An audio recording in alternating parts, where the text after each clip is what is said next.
ผมเบิร์ดมาได้ซื้อมานานรอบ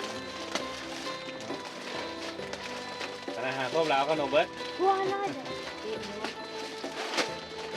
ไปแบบนี้แล้วก็น้ำปลาจอยน้ำ 30,000ไปเอามาจริงๆ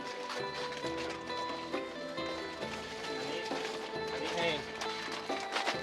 ใช้อาปูอีกนึงแล้ว สองเอาไปปันเดียวกินเด้อตรงนี้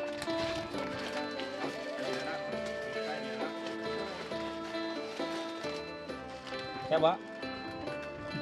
เอาหนึ่งแก๊บมาได้อยู่แก๊บมาได้หรอ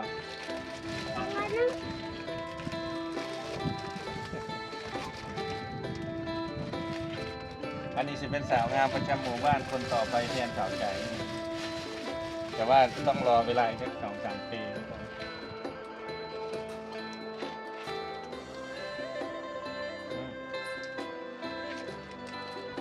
แค่บ่แค่ไปนี่เมื่อก่อนไปเกือบกับโมไซค์เฮ้ย